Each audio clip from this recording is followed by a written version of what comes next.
YouTube and welcome to Van Man Theology. Now today I am going to have a little go at spraying the centre of my dash.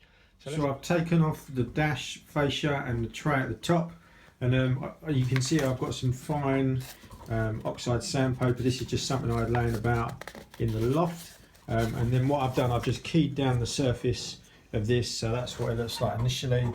And then I've just given it a keying down there. The next thing to do is just to soak that and then let it get all the dust off of it, and then let it dry completely. So I'll try and towel dry it, use a hairdryer, dry it right off. So I'm not sure if you can see it, but I've keyed all the surface up on there. I've given it a wash and managed to get the majority of the dust off of it. So we'll now get ready to spray it. Okay, so my weapon of choice is this PlastiKote stuff. I've actually got primer. I've got the gloss white, which is going to look pretty smart on the dash, and then I've also got gloss sealer as well, which I think will make it a bit more shiny and hopefully protect it a little bit. So what you're meant to do is with each one, is basically shake it for a minute. Fast forward a minute.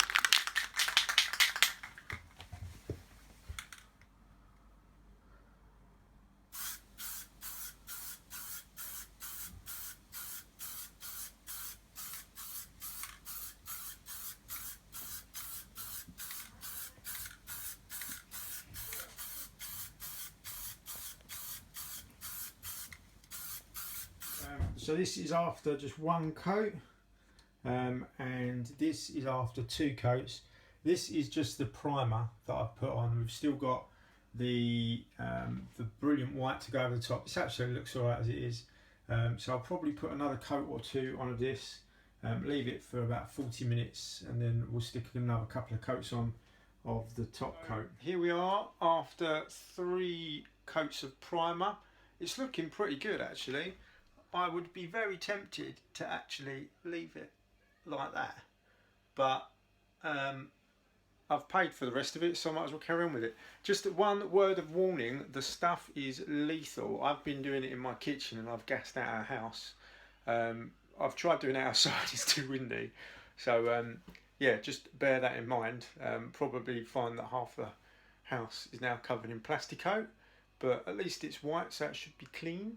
That's 3 coats. That's probably taken me about half hour. So here we are after 2 coats of the brilliant white of PlastiKote. It's literally just had the second coat. I've sprayed it on a bit thicker. There's a couple of little imperfections I'm not 100% with, but I don't think they're actually going to show that much by the time it's all settled and dried. But no, it looks really nice. It's like a gloss finish I've gone for.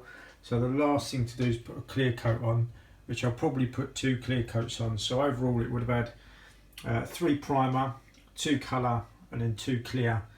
Okay, so here we are after 3 coats of primer, 2 coats of white, and 2 coats of the sealant. It looks really, really good. The only thing I'm slightly annoyed with, zooming right in, is that. Look at that. I had a hair that got on there which I tried to take off, and sadly it's just bodged it up. So I'll see what it looks like when it's dry. I might just possibly conceal it with something. I might stick like a Lego stormtrooper over it, which will make it look quite funky, or I might just sand it down and just do that localized bit, but I don't really want to risk bodging the rest of it up, so we'll see what we do there. Some sort of sticker to cover it up. Okay YouTube, so here is the moment where we will check out the van. Let's have a little look and see what it looks like. So check that out, it looks amazing. I'm really, really pleased with it. With the stormtrooper effect. Now the only thing is now, what I'm starting to wonder is whether or not I start to spray some of these bits and some of the bits on the other side. There is unfortunately a little bit of a chip just there, you can see it really obviously there. Right there, so I'm going to have to take it off and redo it at some point. But the overall effect, I am pleased, and it gives me faith that I can do the rest of it. So I'm very happy dude.